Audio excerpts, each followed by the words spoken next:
Hello friends, स्वागत है आपका ऑनलाइन क्लासेस में। आप पढ़ने जा रहे हैं फंक्शनल मैनेजमेंट। आइए अगले क्वेश्चन की तरफ।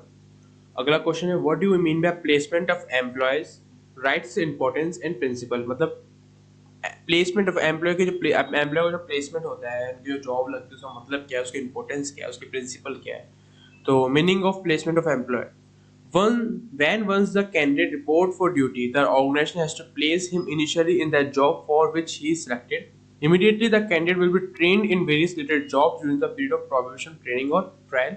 The organization generally decides the final placement after the initial training is over on the basis of the candidate aptitude and performance. मतलब कि भैया ऑर्गेनाइजेशन जो है वो फाइनल प्लेसमेंट देता है। ट्रेनिंग के बाद भी उनको प्लेसमेंट की जरूरत पड़ती है उनके जो कैंडिडेट की जो एप्टीट्यूड परफॉर्मेंस को देखते हुए कि ट्रेनिंग पीरियड में उन्होंने कैसा, उनका परफॉर्मेंस क्या था, उनका एप्टीट्यूड क्या था, उसको देखते हुए फाइनल प्लेसमेंट करते हैं organisation. The probation period generally range between 6 month से 2 ईयर। जो प्रोबेशन पीरियड होता है वो ट्रेनिंग का, वो 6 महीने से 2 साल तक का हो सकता है। If the performance is not satisfactory, the organisation may extend the probation. अगर परफॉर्मेंस सेटिस्फैक्टरी नहीं है तो ऑर्गेनाइजेशन जो है एक्सटेंड कर सकता है प्रोबेशन पीरियड को बढ़ा सकता है और ask the candidate to quit the job, और कह सकता है कैंडिडेट को भी ये जॉब छोड़ दो। If the employee performance during the probation period satisfactory है, वो अगर एम्प्लॉय का जो परफॉर्मेंस है प्रोबेशन पीरियड में वो सेटिस्फैक्टरी होगा, हिज सर्विसेज विल बी रेगुलाइज्ड, उसको उसकी सर्विस रेगुलर हो जाएगी and he will placed permanently on the job, वो उसकी जॉब लग जाएगी बंदे की। Placement is the determination of the job to which an accepted candidate is to be assigned and his assignment to that job। मतलब placement एक determine है job का कि भैया जो एक्सेप्टेड कैंडिडेट है, जिन कैंडिडेट को अपन ने एक्सेप्ट किया है, वो असाइन कर लिए जाएंगे और असाइनमेंट टू दैट जॉब के लिए असाइन हो जाएंगे। It is a matching of what the supervisor has reason to think he can do with the job demands. It is a matching of what he imposes and what he offers in the form of payroll, companion with others, promotional possibilities. It is not easy to match all the factors for new employees who is still unknown to many. So the new employee is placed as a provisional until the training period is over. अब पढ़ रहे हैं अपन की भी जो problems क्या आती है प्लेसमेंट में, जो प्रॉब्लम्स आती है बोला as stated earlier, placement is a crucial task, एक क्रूशियल टास्क है कि भैया डरा डरा सा है, मतलब माहौल बना रहता है। और placement needs a clear cut match between the employ skill, मतलब प्लेसमेंट जो है क्लियर कट करता है, एक्सप्लेन। हाँ, तो placement needs a clear cut match between the employ skill, knowledge and value system, attitude और the job description and job specification. मतलब जो प्लेसमेंट जो है वो क्लियर कट करता भी है एम्प्लॉय की जो स्किल, नॉलेज, उसकी जो एटीट्यूड है वो जॉब का डिस्क्रिप्शन क्या है, जॉब का स्पेसिफिकेशन क्या है। तो the HR manager takes all the possible precautions, some problems in placement crop up. लेकिन जो एचआर है वो सारे पॉसिबल जो प्रिकॉशंस होते हैं वो सब कर लेता है, फिर भी उसके बाद भी कुछ प्रॉब्लम्स आ जाती है प्लेसमेंट के दौरान। जैसे फर्स्ट है employee expectation. Employee expectation from the job is the main source of problem in placement. If the employee expectation high salary, अगर employee expect करता है मेरे को ज़्यादा salary मिलनी चाहिए, independent, challenging work and the job offers low salary, dependent और routine work, the employee find himself misfit to the job. Employee expectation के मतलब सेकेंड है जॉब एक्सपेक्टेशन क्या होता है। Sometimes expectation from the employee are more than the employee is ability और skill. मतलब जो समटाइम्स जो एक्सपेक्टेशन जो है एम्प्लॉय की वो ज़्यादा होती है एम्प्लॉय की एबिलिटी स्किल्स के ज़्यादा। अच्छा manager find the mismatch between the job and the employee. अब भैया बंदे को क्या चाहिए, बंदे को क्या मिल गया, ऐसा कुछ। थर्ड, चेंज इन टेक्नोलॉजी में चेंजेस आ गए। The technology changes bring The technological changes bring radical changes in job description and specification. These changes result in mismatch between the job and the employee. Changes organization structure change हो गया, तब भी employ को problem face करना पड़ सकता है। The business grant strategy like mergers acquisitions, merge हो गए, कुछ अपन ने कंपनी ऑर्गेनाइजेशन कुछ खरीद लिया, कुछ परचेज कर लिया, downsizing, delivering, result in change in the organisation structure change हो गया, ऑर्गेनाइजेशन पॉलिसी चेंज हो गई। फिफ्थ पॉइंट है social and psychological factor. The social psychology factor involve in team work और group formation sometimes result in mismatch. अभी बोल रहे हैं कि ये बोला how to make placement effective, आप अपने प्लेसमेंट को कैसे इफेक्टिव बना सकते हैं। तो भैया job rotation, the technique of rotating the employee among different jobs in the departments enables the employee to satisfy the attitude for challenging work and find the match between himself and the job। Job को rotation दो, मतलब techniques जो है employ की जो technique different जो या different department जो बंदे काम कर रहे हैं उन्हें चैलेंजिंग वर्क रखो और मतलब कंपटीशन रखो, चैलेंजिंग रखो, प्रमोशन की मतलब प्रमोशन कराओ, टेक्निक्स अच्छी रखो, जॉब को रोटेशन मिलेगा। सेकंड पॉइंट है team work the recent trends for the job design is team building मतलब कोऑपरेट करके काम चलाओ, एक टीम बनाए काम करो। and the teamwork allows employees to use the teamwork allow करते हैं एम्प्लॉय को भी अपने स्किल्स, अपने नॉलेज, अपनी एबिलिटी को प्रमोट करो, उनको दिखाओ क्या है वो मिनिमाइज होगी प्रॉब्लम की प्लेसमेंट।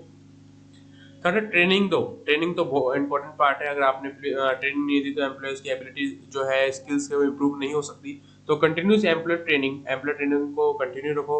मैनेजमेंट को डेवलप करो। हेल्प द एम्प्लॉय, ये हेल्प करती है एम्प्लॉय को to skill new skills knowledge based on redesign job. This practice solve the placement problem. ये भी प्रैक्टिस जो है वो प्लेसमेंट की जो प्रॉब्लम है उन्हें सॉल्व करती है। Fourth, the job enrichment. Job enrichment provides a challenging work and decision-making authority to the employees. Job enrichment जो है provide करती है challenging work और decision-making authority to the employees. It gives the opportunity to utilizing the varied skills of the employees and minimize problem in management. Fifth, empowerment. अब fifth है empowerment, मतलब employees को बोलो भैया अपनी एक्सप्लोइट करे, पोटेंशियलिटी जो है उनको एक्सप्लोइट करो, उन्हें यूज करिए। भी टेक्निक यूज रिड्यूस करती है जो प्लेसमेंट की जो प्रॉब्लम है उनको। अब इंपॉर्टेंस क्या है प्लेसमेंट के? Placement is the act of offering the job to a finally selected candidate. मतलब प्लेसमेंट एक एक्ट है, मतलब जो ऑफर करता है जॉब को और फाइनली सिलेक्ट करता है बंदे कैंडिडेट को। With the placement of worker to the job, with the placement of workers to the job, the selection procedure end। मतलब प्लेसमेंट के बाद जो सिलेक्शन प्रोसीजर है वो खत्म हो जाएगा, बंदे की जॉब लग जाएगी, बंदा काम करना शुरू कर देगा। फाइनली Biggers and Myers उन्होंने rightly ऑब्जर्व किया that placement is an experimental element। जो प्लेसमेंट जो है वो एक एक्सपेरिमेंटल एलिमेंट है। But for most employees, it is a decisive step and should consist in matching both the job demands and impose। Of course कि भैया अपन जो बंदों को, जो भी कैंडिडेट्स को अपन क्या बोलते हैं जॉब देंगे तो अकॉर्डिंग टू हिज क्वालिफिकेशंस, बंदे का इंटरेस्ट क्या है, किस चीज़ में डिमांड, किस चीज़ की जॉब की, बंदे के क्या एक्सपेक्टेशंस है वगैरह सब कुछ देखते हुए एंड ऑफर करेंगे। उनके इंटरेस्ट, पे रेट क्या है होना चाहिए, interest, companionship with others, promotional possibility क्या है, personal department evaluate the various factor required for the job.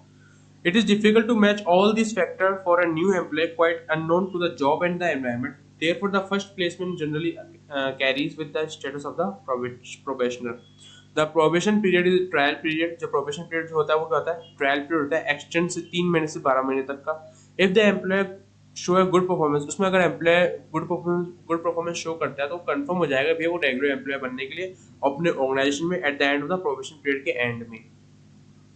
If the workers does not work well, यदि कोई वर्कर है जिसको बंदे ने सिलेक्शन किया हो उसने काम सही से नहीं किया हो, does not work well, the management में take a decision to discharge. Management decide कर लेगा कि भैया इसको डिस्चार्ज करो।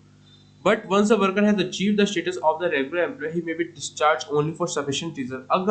अगर बंदे ने, वर्कर ने अगर अचीव कर लिया स्टेटस, किस चीज का, वो रेगुलर एम्प्लॉय का स्टेटस अचीव कर लिया, तो उसे डिस्चार्ज तभी किया जाएगा जब कोई सफिशिएंट रीजन होगा।